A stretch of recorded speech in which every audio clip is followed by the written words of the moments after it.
La femme était allongée sur la plage, puis elle a demandé à son mari de l'aider à appliquer de la crème solaire. Après s'être terminé, son mari est allé seul dans la mer pour nager. Personne ne sait combien de temps s'est écoulé. Mais quand Annie s'est réveillée, elle a été choquée de découvrir que son mari était mystérieusement disparu. Même son téléphone ne répondait plus. Elle a demandé à un couple Nearby s'ils avaient vu son mari. Mais il venait tout juste d'arriver et ne l'avait pas vu non plus. Annie a rapidement enfilé son manteau et s'est précipitée vers la plage. Elle a interrogé tous les touristes autour d'elle. Mais personne n'avait vu la moindre trace de son mari. Elle a commencé à soupçonner que son mari pourrait s'être noyé. Anxieuse, elle a demandé de l'aide aux sauveteurs de la plage. Puis elle est montée dans un speedboat pour chercher en mer. Ils ont cherché sur la surface de l'eau pendant longtemps, mais ils n'ont pu trouver aucun objet flottant. À ce moment-là, son mari était disparu depuis plus de 3 heures. Annie n'a eu d'autre choix que de porter plainte à la police. Inopinément, la police a éclaté de rire en entendant le cas, parce que la plage était très petite. Et après 3 heures sans le trouver, il n'y avait qu'une seule explication. Son mari était parti secrètement de son propre chef. La police a simplement pris quelques notes, et a dit à Annie d'attendre des nouvelles à la maison. Un mois est passé rapidement, mais il n'y avait toujours pas de nouvelles. Pendant ce temps-là, Annie est venue à la plage tous les jours et regardait la mer.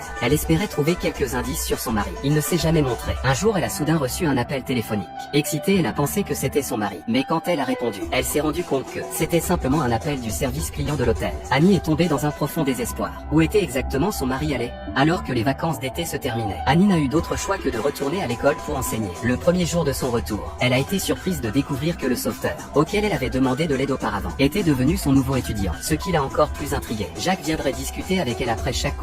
Il l'a même invitée à dîner le soir. Annie savait exactement ce que Jacques voulait dire. Elle l'a fermement refusé, parce qu'elle croyait que son mari était toujours en vie. La première chose qu'elle a faite après être rentrée à la maison, était d'ouvrir l'ordinateur de son mari, et de revoir ses anciennes vidéos de travail. À sa surprise, elle a trouvé qu'une femme discutait souvent avec son mari, dans ses vidéos, et le ton de la femme montrait clairement de l'affection envers lui. Annie a senti que quelque chose clochait définitivement avec cette femme. Elle soupçonnait que cette femme pourrait être liée à la disparition de son mari, mais elle n'avait jamais vu cette femme auparavant. Alors elle a appelé sa meilleure amie pour l'aider à l'identifier. Mais même son amie ne reconnaissait pas la femme. Le lendemain, Annie a soudain reçu un appel de la police.